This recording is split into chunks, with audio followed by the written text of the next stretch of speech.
Time now for our game time segment. So we are joined by prep expert Doug Ritchie. And Doug, we have brackets. Yes, we do. They're right here. I got the brackets. They are indeed. And so let's go right to those brackets. And as you can see, we've got the Division I top seeds. We're going to go through all these top seeds and talk a little bit about them. And Doug, De Pere and Oshkosh North, both at #1 seeds. De Pere going to take the East Preble winner, while Oshkosh North can take on the Wisconsin Rapids Oshkosh West winner. And let's talk about these two teams.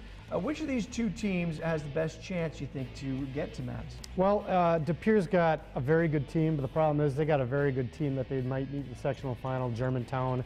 And I've been told Germantown's better than they were a year ago when they went undefeated. So that's pretty good then. That's very good. I think Oshkosh. Better than undefeated? Not really. Oshkosh North, on the other hand, their sectional is a little bit easier. They don't have a giant like Germantown in the way. And their 1-3-1 is so good, so I'd give North the edge on getting to Madison. And we'll have to see. All right, here's Division II. Pulaski and Hortonville both get top seeds, while Little Chute Brilliant in Division III. In Division II, Pulaski, Hortonville, you like their chances? Pulaski's playing really well. They got that monster sectional with Ashwaubenon. That's a great and sectional. Kaukauna and Seymour. Yeah. I mean, so who knows if they can get out of there. There's like 4 #1 seeds there. Hortonville played really well against West De Pere last week, beat them. Hortonville might make a run. Well, no real surprise here in Division III, as Little Chute and Brilliant, they could meet in the sectional final. Xavier LC rematch, that could happen. Xavier's got to get by Peshtigo in that. Got to get by Peshtigo, but if Little Chute and Brilliant hit each other, that's the rematch last year in the sectional final that Brilliant won. It's going to be tougher to beat Little Chute this year with Lowen Botts and Mitch Siskey back for a senior year, but what's cool about the brackets is you can kind of see some potential rematches from a year ago, and who knows how they're going to go. Little Chute seems pretty focused. Yeah, there's a little pressure on them though. Everyone knows how good they are. Yeah, that's true. And this is the final run for these guys, so it'd be really interesting to see how Little Chute does, but I like their chances. Let's go on to Divisions 4 and 5 as we continue with our top seeds. Amherst, Shiocton, Crandon, all there in Division 4. Who do you like there in Division 4, Doug? Amherst is playing really well. Yeah. They played really well all year. Very good ball club there. Probably the best of that group, but you still got to play these games. Yeah, you find out. Division 5, the Blazers. The Blazers of Benny W. Lutheran. And I'll tell you, the new Lutheran has absolutely been playing lights out this year, undefeated, hoping to keep it that way. Suring in that part of the bracket as well. Suring's got a little something to do. Suring's a very good ball club. Almost knocked off Peshtigo twice this year, not saying something. Peshtigo's playing a little ball this year. But NEW, I like their chances to get to the final game this season. No pressure on the Blazers. They're playing that well, and they seem to have that in them. Well, they've got a little bit of a swagger about them this year. They do. I mean, we've seen that. I know they had the same thing a couple of years ago. They had that kind of swagger about them, but I like it this year. They're undefeated. They know how to win. They know how to win the close games, and we'll see as we head down through. Now, the first game's going to be Tuesday, February 19th, so a week from Tuesday. Still 10 days to prepare. Most teams, however, they'll be mostly going on Thursday, Friday, especially in Division I as we get to there. And this week, still some things to be decided in conferences, and you still want to win your conference championship. You do. There are some conference championships at stake, and a lot of people say, oh, the brackets are set. Well, I can tell you on Friday, when Seymour's at West De Pere and they're playing for the conference title, that's going to be like a state championship type game because these teams want to win. So the brackets are set, but these teams still want to go out on a high note. So this week we've got De Pere at Ashwaubenon. That is a big one on Thursday. That should be a fun matchup. Those two teams always getting together, always great. And then Seymour West De Pere. And then finally, also on Friday, you've got Pulaski and Bayport. So some nice little previews and warm-ups, especially for some of these teams as they're getting ready. As you see, Pulaski, that's a lot of the teams there in our Fox 11 top 11, and we'll see how they fare in about a week and a half. Girls are a week, of course, behind the boys when it comes to tournament time, so they're on the road to Ashwaubenon this year, heading to the Resch Center. Let's take a look at this week's top 11 results. As the Fox 11 top 11, Regensville did not play. Fox Valley Lutheran did beat Clintonville and then lost that game to Notre Dame.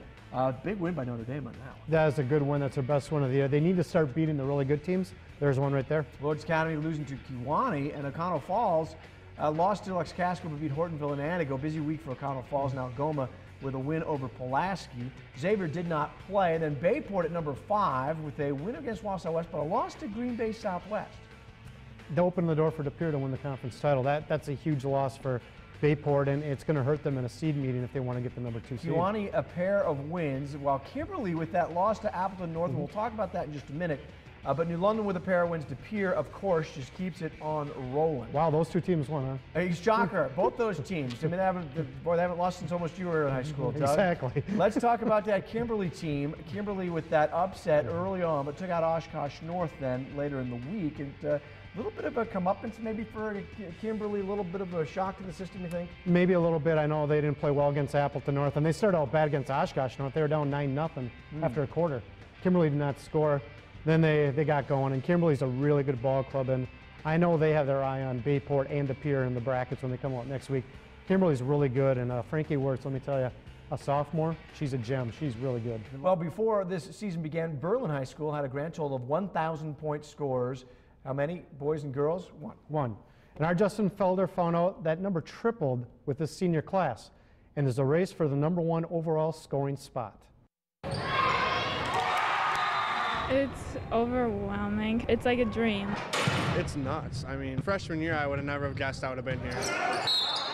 Your Berlin all-time boys leading scorer, 6'9" Toby Hegner, committed to play for Creighton next season. Your Berlin all-time girls leading scorer, future Oshkosh Titan Callie Walker, arguably the two best players in school history, sharing a senior season. Kind of brought the school together. As far as the basketball goes, we're seeing more kids in the student section, and parents are getting fired up about it. It's kind of cool to see.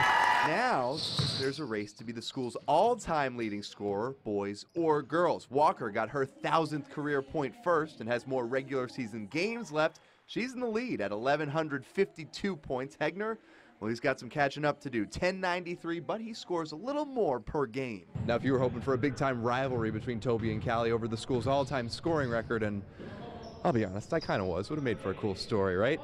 No, they are vehemently rooting for each other. And we've been friends for a long time. I mean, the friendship there, we definitely want to see each other and see how our future plans out. He deserves it. Whatever. I don't care. If he beats me, that's totally fine. Such good kids and so humble and level-headed that they both, I think, understand that it's a team game first, and without the team success, the individual stuff doesn't mean quite as much. Coaches describe both players as gym rats, both unselfish despite big scoring numbers, both proud to ink their names in Berlin's record book. I'll have like people talk to me and be like, "Oh, congratulations," and I'm like, "Thanks, who are you?" Okay.